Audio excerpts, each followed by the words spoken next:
नमस्कार स्टूडेंट और मेरे मित्रों, स्वामी विवेकानंद एकेडमी के यूट्यूब चैनल पर आपका बहुत बहुत स्वागत है। तो आज स्टूडेंट हम एक नए टॉपिक को लेकर आए हैं और इस टॉपिक से आपको बहुत हेल्प मिलेगी। बड़े बड़े एग्ज़ाम जो यूपीएससी का एग्ज़ाम है, आपका पीसीएस का एग्ज़ाम है, इनमें ये बहुत ज़्यादा पूछा जाता है। कभी कभार एसआई में भी पूछा है और अभी वो जो आपके सीटेट है, बहुत सारे एग्ज़ाम में जनरली छोटे छोटे क्वेश्चन से पूछ ले जाते हैं। तो आज बच्चों हम स्टार्ट करने से पहले हर बार जो दो लाइनें आपके लिए लेकर आते हैं, आज फिर से वो दो लाइनें से आपका स्वागत करना चाहेंगे कि हर असफलता के पीछे एक सफलता आपकी राह देखती है। इसलिए ध्यान रखें, असफल हो रहे हैं तो निश्चित है कि आपको सफलता मिलने ही वाली है। तो कंटिन्यू पूरी ताकत से लग रहे हैं। तो वो आज स्टूडेंट हम एक नए टॉपिक को, ब्रह्मांड को बताने वाले हैं। तो एक सामान्य परिचय में आप थोड़ा सा मेरे द्वारा आप समझ लें तो काफ़ी मदद मिलेगी हमें सभी डेफिनेशन को समझने में। तो मेरे द्वारा मैं बता रहा हूँ कि आपको ब्रह्मांड कहते किसे हैं। ब्रह्मांड जैसे हम जानते हैं हमारे 8 ग्रह हैं और 8 ग्रह सूर्य की परिक्रमा कर रहे हैं और सूर्य एक तारा है और तारा भी किससे बना है? हमारा सूर्य जो तारा है, हमारा सूर्य जो बना है वो तारों से टूटकर ही बना है और यह सौरमंडल का पिता कहा जाता है, यानी सब ऊर्जा देता है ये सूर्य। तो सूर्य तक हम अभी तक मंगल तक पहुँचे हैं और चंद्रमा भी पहुंच गए हम और बुध तक पहुंचने का प्रयास कई ऐसे यान कर चुके हैं, लेकिन बुध सूर्य के नज़दीक है इसलिए पहुंचे। तो आप जो समझते इतनी डिस्टेंस करोड़ों किलोमीटर होने पर भी हमारा विज्ञान अभी तक केवल इतनी ही जानकारी ले पाया है। तो ऐसे ही ब्रह्मांड का व्यास इतना है, ब्रह्मांड एक अनंत है जिसका कोई भी कंफर्म नहीं कह सकता है कि कोई इतना बड़ा, लेकिन जितनी जानकारी आती जाती है उतना आप बताते जाते हैं। तो ब्रह्मांड माने कॉस्मोस इतना बड़ा क्षेत्र है जिसको मापना वैज्ञानिक दृष्टि से एक बहुत बड़ा चैलेंज है, लेकिन धीरे धीरे हम इसकी संकल्पनाओं को पढ़ रहे हैं और आगे चल के ये भी ऐसा अनुमान लगाया जा रहा है कि हम पहुंच जाएंगे कुछ हद तक। तो आइए कुछ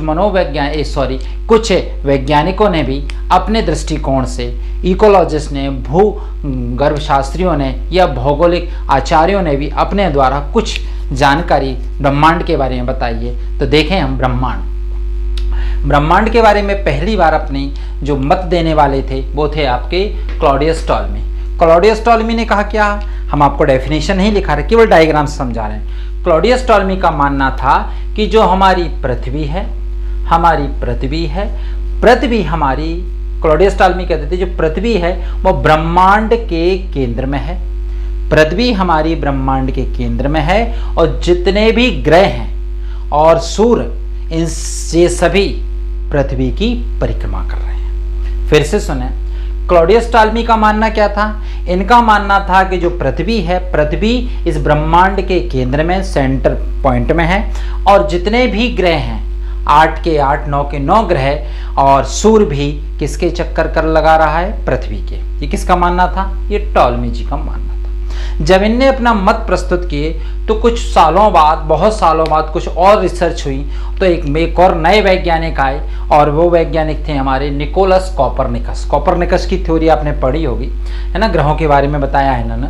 और ये कब आए थे? ये आए थे हमारे 1543 एडी में। ये पोलैंड के निवासी थे और ये 16वीं शताब्दी कह सकते हैं हम। 16वीं शताब्दी में कई बार प्रश्न आ जाता है। तो इनने जब इनकी परिभाषा को रिसर्च करके अपनी परिभाषा दी तो इनने कुछ अपना विचार अलग व्यक्त की, क्योंकि तकनीक उस समय बढ़ गई थी और अब तकनीकी माध्यम से इनने दिया। तो कॉपरनिकस का मानना था कि नहीं, पृथ्वी केंद्र में नहीं है। कॉपरनिकस का मानना था कि पृथ्वी केंद्र में नहीं है बल्कि सूर्य केंद्र में है। किसके? ब्रह्मांड के। ये किसने कहा? ये कहा कॉपरनिकस ने। इन्होंने क्या कहा कि भाई पृथ्वी केंद्र में नहीं है। टॉलमी जी केंद्र में किसको मानते थे? पृथ्वी को, लेकिन कॉपरनिकस ने कहा नहीं, पृथ्वी नहीं है, सूर्य केंद्र में और जितने भी ग्रह हैं वो सब सूर्य की परिक्रमा कर रहे हैं। ये किसका मानना था? ये कॉपरनिकस का मानना था। फिर जब इन्होंने ये परिभाषा दी तो इन्होंने एक परिभाषा और दी थी पृथ्वी के बारे में। इन्होंने कहा था कि पृथ्वी अपने अक्ष पर भी घूमती है और सूर्य की रेवोल्यूशन भी करती है।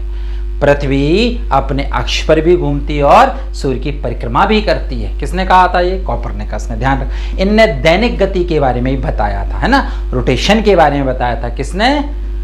कोपरनिकस ने। आ जाते हैं दूसरे, अगले आते हैं William Herschel. William Herschel 19 century यानी 1805 में ब्रिटेन के थे, और इन्होंने जब तकनीक का विकास हो गया तो इन्होंने टेलीस्कोप के माध्यम से, मतलब कि दूरबीन के माध्यम से, इन्होंने दूरबीन के माध्यम से देखा। इन्होंने दूरबीन के माध्यम से देखा, किसको देखा? हमारे सौर मंडल को देखा, यानी कि हमारे सोलर सिस्टम को देखा। और सोलर सिस्टम को देखने के बाद उन्होंने पता लगाया कि यार सोलर सिस्टम तो एक पूरे ब्रह्मांड का, इस ब्रह्मांड का एक छोटा सा पार्ट है, एक छोटा सा अंश है। ये किसने देखा? हर्शेल ने देखा कि भाई ऐसे तो बहुत, माने आकाश गंगाएं भी हैं, तारे भी बहुत दूर है, और एक आकाश गंगा का पार्टी है हमारा सोलर सिस्टम यानी सौर मंडल। किसने कहा? हर्शेल ने कहा। इसके बाद एक और वैज्ञानिक आए, पॉवेल हब्बल। 1925 में, माने ये सेंचुरी थी 20वीं, यानी 20 सेंचुरी आई, और 20 सेंचुरी में तकनीक और आगे चली गई। हमारी तकनीक जब आगे बढ़ गई तो इनने देखा और साधनों के माध्यम से देखा कि जो ब्रह्मांड का व्यास है, जो ब्रह्मांड का व्यास है, उस ब्रह्मांड के व्यास को अगर आपने एक साइड से दूसरी साइड, यानी अगर हम मान के चलें इनके द्वारा कि ये मान लेते हैं ब्रह्मांड, इनका कहना था, तो ये कहते हैं एक तरफ से दूसरी तरफ जाने में लगभग जो इसका व्यास है वो 250 करोड़ प्रकाश वर्ष है। 250 करोड़ प्रकाश वर्ष के बारे में किसने बताया था? ये पॉवेल हब्बल ने बताया था। ध्यान रखें, बिल्कुल आराम से याद हो जाएगी, वो डायग्राम से बता रहे हैं। क्लियर? अब इसके बाद कौन आए? इसके बाद आए हमारे बराहमेहर जी आए, और बराहमेहर जी आए और इन्होंने भी अपनी डेफिनेशन दी, और ये डेफिनेशन उन्होंने कोपरनिकस के 1000 वर्ष पहले अपने शास्त्रों में लिख दी थी। कोपरनिकस की डेफिनेशन के पहले, यानी अपने शास्त्रों में लिख दी थी इन्होंने, यानी ये बहुत पहले कह चुके थे। और इन्होंने क्या कहा था? इन्होंने कहा था कि पृथ्वी जो है ना, पृथ्वी हमारी सूर्य की परिक्रमा करती है। इन्होंने कह दिया था उस समय, यानी कि इनसे 1000 वर्ष पहले, पृथ्वी सूर्य की परिक्रमा करती है, और पृथ्वी की परिक्रमा चंद्रमा करता है। ध्यान रखना, पृथ्वी की परिक्रमा चंद्रमा करता है। इन्होंने अपने शास्त्रों में लिख दिया था 1000 वर्ष पहले कोपरनिकस से। तो ये हमारे भारतीय वैज्ञानिक हैं जिन्होंने बहुत बड़ी बात बहुत साल पहले कह दी, लेकिन मान्यता नहीं मिली। हमारे यहाँ बहुत सारे ऐसी चीज़ें हैं जिनको हम बाहर के लोगों को सही मान लेते हैं, अपने खुद के लोग जो कहते हैं उनको नहीं मानते। हम शास्त्रों पे कम बिलीव करते हैं, वैसे शास्त्र ही सही कहते हैं। और आगे चल के आगे चल के इस ब्रह्मांड के बारे में फिर एक थ्योरी, एक बहुत बड़ा सिद्धांत प्रतिपादित हुआ, और सिद्धांत का नाम था आपका बिग बैंग थ्योरी। और बिग बैंग थ्योरी के माध्यम से बहुत सारे वैज्ञानिकों ने उस मत को माना और उसी को सपोर्ट किया कि हाँ, बिग बैंग थ्योरी के माध्यम से ही ब्रह्मांड का निर्माण हुआ है। तो आइए अब हम आपको ले चलते हैं बिग बैंग थ्योरी के बारे में, और बहुत आराम से इजी, बहुत सरल शब्दों में हम आपको बिग बैंग थ्योरी ही बताने वाले। हाँ तो स्टूडेंट, अब चलते हैं अपन जो ब्रह्मांड के बारे में जो एक बहुत ज़्यादा फेमस है थ्योरी, उसे हम कहते हैं द बिग बैंग थ्योरी। तो आज हम बिग बैंग थ्योरी के बारे में पढ़ेंगे, क्योंकि इस थ्योरी से बहुत सारे जितने भी वैज्ञानिक थे उन्होंने सभी ने इसको मान्यता प्रदान की, और बहुत कुछ इन्होंने दर्शाने की कोशिश की है। तो कुछ प्रयोग भी इसके बाद किए हैं। तो पहले हम बिग बैंग थ्योरी पढ़ें, उसके बाद बहुत सारे वैज्ञानिकों ने उसी थ्योरी को दोहराने के लिए एक प्रयोग भी किया था, वो भी हम आपको बताएंगे वो प्रयोग कहाँ किया था, है ना। तो अब आप चलते हैं, हमारी बहुत फेमस जो थ्योरी है उसका नाम है द बिग बैंग थ्योरी। देखें, द बिग बिग थ्योरी जिसे हम कहते हैं महाविस्फोट सिद्धांत हम जिसे कहते हैं, और द बिग बैंग थ्योरी के नाम से इसे जाना जाता है। इसे दिया किसने था? ये दिया था जॉर्ज लेमेतरे ने दिया था। इसे दिया था जॉर्ज लेमेतरे ने। अच्छे से याद रखने, बहुत आता है। और ये किस देश के थे? ये बेल्जियम देश के थे। और ये कब दिया था? 1894 से 1896 तक दिया था। आगे इनने कहा क्या था? जॉर्ज लेमेतरे की बिग बैंग थ्योरी थी क्या? इसको ध्यान से समझें, बहुत आराम समझें। जॉर्ज लेमेतरे का मानना था, यानी इनके अनुसार हम कह सकते हैं, इनने कहा था कि जो ब्रह्मांड है, जो ब्रह्मांड में एक बहुत बड़ा एक पदार्थ था, ब्रह्मांड में एक बहुत बड़ा एक पदार्थ था। कब था? ये बात कर रहे हैं 15 अरब वर्ष पूर्व की। यानी ब्रह्मांड में 15 अरब वर्ष पूर्व एक घना पदार्थ था जो ठोस था, और यह ठोस होने के साथ साथ अपना खुद का आकर्षण बल इसके पास था, तो कोई भी वस्तु को यह अपनी ओर खींच रहा था। तो बहुत सारी चीजें, इसके बहुत बड़ा पदार्थ था, और अचानक जब जुड़ती गई तो तापमान वृद्धि के कारण इसमें अचानक विस्फोट हो गया। जैसे फटाके फूटते ना, अचानक विस्फोट हो गया, तो इससे बहुत सारे टुकड़े ऐसे पूरे ब्रह्मांड में बिखर गए, और बिखरने के कारण जितने भी टुकड़े थे, अब इसको अगर हम थोड़ा सा और यहाँ इसको जो बिखरे तो कुछ इस प्रकार से बिखर गए बच्चों। ये जो पूरा पदार्थ था, इसके जब विस्फोट हुआ तो ये पूरे पदार्थ इस प्रकार से बिखर गए, ऐसे बिखर गए। कुछ छोटे थे, कुछ बड़े थे, कुछ छोटे कुछ बड़े, इस प्रकार से पूरे ब्रह्मांड में बिखरते गए, और लगातार इनमें आकर्षण बल होने के कारण इनसे छोटे छोटे और पदार्थ भी इनके साथ बड़ों में चिपकते गए। ऐसे ये छोटे छोटे तो ये छोटे छोटे इसमें जुड़ते चले गए, और इस प्रकार से ऐसे कई चीजें, यानी कि इस प्रकार की इस संरचना की वृद्धि हुई, इस संरचना का जन्म हो गया एक पदार्थ के टूटने या फूटने से। इस प्रकार की संरचना का आपका उदय हो गया। देख रहा होगा आपको सर्पलाकार। तो ऐसी ब्रह्मांड में विस्फोट के कारण ऐसी कई आकाश गंगाएं बन गई। ध्यान से समझना, कई आकाश गंगाएं, उस पदार्थ जैसी वो फूटा, महाविस्फोट हुआ क्योंकि उसमें आकर्षण बल था। तापमान वृद्धि के कारण जब वो ब्लास्ट हुआ तो छोटे छोटे इसके पार्टिकल में डिवाइड होकर फूट गए, और इनके साथ जो छोटे छोटे कण थे, ये छोटे छोटे कणों में भी आकर्षण बल था। अब क्या हुआ, धीरे धीरे जो बड़े थे बड़ों ने छोटों को अपनी ओर आकर्षित कर लिया। तो ऐसी आकाश गंगाएं हमारे पूरे ब्रह्मांड में बिखर गई, और ब्रह्मांड में बिखरने के साथ साथ सब ने छोटे छोटे बड़े में जुड़ते चले गए, और जब बड़े जुड़ते चले गए तो कहीं ना कहीं इस आकाश गंगा में असंख्य तारे हो गए।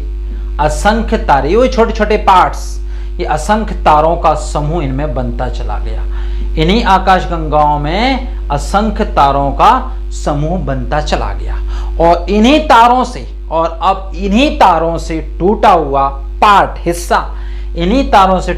पार्ट का हिस्सा इसके बीचों में यहाँ कहीं आ गया, और इस प्रकार से तारों का टूटा, इस तारे का, यानी जितने तारे थे इनका जो हिस्सा टूटकर एक और चीज का निर्माण हो गया, जिसे हम कहते हैं सूर्य, यानी सन कहते हैं। यानी कि अगर इधर देखें हम, इन हिस्सों जो टूटे, और टूटने के कारण तारों का जब हिस्सा टूटा, इस तारे के जो हिस्से टूटे, तो इस प्रकार से सूर्य का निर्माण हो गया। बच्चों ध्यान रखें, किसका निर्माण हुआ? सूर्य का निर्माण हो गया, सन का। और जो छोटे छोटे थे इस प्रकार से, और भी छोटे छोटे थे, इनके साथ अब ये बड़ा सूर्य, यानी कि तारों के टूटने से ही सूर्य का निर्माण हुआ, और इसमें गुरुत्वाकर्षण बल था। इन सब में भी जितने पार्ट्स थे, ये सब में गुरुत्वाकर्षण बल था। ये भी सब अब एनर्जी के लिए सूर्य के पास आए और खींचते, इनका खुद भी आकर्षण बल था। इस प्रकार से हमारे सौरमंडल का, यानी कि हमारे सौरमंडल का निर्माण हो गया। सौरमंडल का इस प्रकार निर्माण हो गया, यानी एक आकाश गंगा में, ध्यान से सुनना, एक आकाश गंगा में अरबों सूर्य हैं, और उन्हीं अरबों सूर्यों के अंदर ये स्थान कहीं ऐसा है जहां पर आज हम सौर मंडल कहते हैं, यानी हमारा सोलर सिस्टम, हम जिसे कहते हैं सोलर सिस्टम। इस आकाश गंगा का पार्ट है कहीं भी, और इस आकाश गंगा का पार्ट है, यानी हमारी आकाश गंगा, यानी हमारी पृथ्वी की, हमारे सौरमंडल की आकाश गंगा का नाम क्या है? मिल्की वे, हमारी दुग्ध मेघला आकाश गंगा। ऐसे ही ब्रह्मांड में विस्फोट के कारण लाखों, करोड़ों, अरबों आकाश गंगाएं आज भी हैं जिनका हम पता नहीं लगा पा रहे हैं, क्योंकि हमारे पास उतनी अच्छी तकनीक नहीं है। लेकिन धीरे धीरे तकनीक बढ़ रही है, तो ब्रह्मांड के रहस्य खुलकर धीरे धीरे आगे आ रहे हैं और ये हमें पता चल रहा है कि आखिर ब्रह्मांड में और क्या क्या, यानी एक आकाश गंगा में हमारा एक सौरमंडल है, हमारा खुद का एक सोलर सिस्टम है। ऐसी ब्रह्मांड में, ऐसी पूरे ब्रह्मांड में 100 अरब आकाश गंगाएं हैं। ध्यान रखना स्टूडेंट, 100 अरब आकाश गंगाएं हैं और एक आकाश गंगा हमारी यानी पृथ्वी की, हमारे सौरमंडल की, हमारा जो सौरमंडल है, हमारा जो सोलर सिस्टम है, हमारी सोलर सिस्टम की जो आकाश गंगा यानी इस आकाश गंगा का नाम है मिल्की वे। अब हम चलते हैं कहां पर, अब ऐसी कितनी है, 100 आकाश गंगाएं। अब ये तो किसने बताया, जॉर्ज लेमेत्रे ने बताया, लेकिन आगे चल के इसका सही से डिस्क्रिप्शन, अच्छे से एक्सप्लेन जो किया है, वो अच्छे से एक्सप्लेन किया है, व्याख्या जो की है रॉबर्ट वेगनर ने दी है। कब दी थी ये, 1967 में, जिसको हम आज भी लेके चल रहे हैं। तो अब क्या हुआ, अब आगे चल के बहुत सारे वैज्ञानिकों ने इसको पढ़ा समझा, तो उनने भी सोचा यार वाकई में इसको यार ये सच घटना है क्या, तो इसको इन्होंने रिसर्च किया। तो आगे चल के एक आयोग बना, तो ऐसे 1000 वैज्ञानिक इकट्ठे हुए ब्रह्मांड के रहस्य को जानने के लिए या बिग बैंग थ्योरी को जानने के लिए। क्या ऐसे ही हुआ था? तो उन्होंने 1000 वैज्ञानिकों ने मिलकर एक पृथ्वी पर एक प्रयोग किया। उस प्रयोग के माध्यम से उन्हें बहुत सारी जानकारी मिली और उस प्रयोग को उन्हें माध्यम बनाया और बहुत सारा समझ में आया उनको कि रियल में ऐसी स्थिति है। तो आइए उस बारे में और हम थोड़ा सा पढ़ लें, ये बहुत इंपॉर्टेंट है पीसीएस के लिए। देखें, इनका नाम था, जो वैज्ञानिक थे, जो उसके लीडर थे, व्यक्ति थे, और वो थे आपके लार्ज हैड्रॉन कोलाइडर, तथा इन्होंने बिग बैंग के माध्यम को समझने के लिए यूरोप में 1000 वैज्ञानिकों को अपने साथ लिया और एक प्रयोग किया। किसको समझने के लिए, बिग बैंग को समझने के लिए। क्या ऐसे ही हुआ था उस समय, क्या ब्रह्मांड का निर्माण भी ऐसे हुआ था? तो उन्होंने एक संगठन, एक ऑर्गेनाइजेशन की सहायता ली और एक ऑर्गेनाइजेशन बनाया, European centre for nuclear research, यानी जिसे हम कहते हैं सर्न नाम से जानते हैं। इसकी स्थापना 1954 में हुई थी। कहाँ पर हुई थी? इसकी स्थापना हुई थी आपकी फ्रांस और स्विट्जरलैंड के बीच में, आपके जिनेवा में, वहीं पर स्थापना हुई। तो इन सब वैज्ञानिकों, 1000 वैज्ञानिकों ने क्या प्रयोग किया? इन्होंने 30 मार्च 2010 को जिनेवा में पृथ्वी के भीतर 100 फीट नीचे, 27 किलोमीटर लंबी एक टनल बनाई, एक सुरंग बनाई, और सुरंग में प्रोटॉन के जो बीमों को प्रकाश की गति से टकराया गया, जिससे हिग्स बोसान का निर्माण हुआ। माने ब्रह्मांड बना कैसे, इस प्रकार से संरचना उनको मिली, प्राप्त हुई कि हाँ लगभग ऐसी बनी। और जिन्हें आज तक डार्क मैटर वही, यही जब विस्फोट हुआ था तो अलग अलग डार्क मैटर अलग अलग पार्टिकल में डिवाइड होकर बिखर गई थी पूरे ब्रह्मांड में। तो ऐसे ही यहाँ पर भी घटित हुआ और इनको ऐसी चीजें मिली, डार्क मैटर मिले, कुछ ऐसी एनर्जी मिली, डार्क एनर्जी, और एक और डायमेंशन बना और गॉड पार्टिकल के नाम से ये फेमस हो गया ये प्रयोग। और आगे चल के ये सर्न यानी विश्व का सबसे बड़ा परमाणु ऊर्जा आयोग बना। यानी यह भौतिकी के क्षेत्र में एक कणों को अच्छी तरह से, यानी परमाणु ऊर्जा आयोग बना। ये सर्न आगे चल के विश्व का सबसे बड़ा परमाणु ऊर्जा आयोग है, ध्यान रखना स्टूडेंट। और इसने आगे चल के भौतिकी के बहुत सारे रहस्यों को और समझा और जानकारी, अभी भी जानकारी ले रहा है और हम तक वो जानकारी पहुंचा रहा है। तो बच्चों आज हमने केवल इस बारे में पढ़ा है, केवल बिग बैंग थ्योरी को आपको समझाने का प्रयास किया है। तो ज़रूर आप बताएं कैसा लगा आज का वीडियो। प्लीज़ सब्सक्राइब करें, लाइक करें, शेयर करें, और सब्सक्राइब करने के बाद आप ज़रूर सब्सक्राइब का बटन तो दबा रहे हैं लेकिन बेल आइकॉन नहीं बजा रहे हैं, तो ऑल बाई बेल आइकॉन के ऊपर वाले बटन ऑल जरूर करें। तो ज़रूर बताएं आज का वीडियो कैसे लगा। अब आगे की जो थ्योरीज होंगी वो हम आपको ज़रूर देंगे। Thank you all of you बच्चों। Okay bye.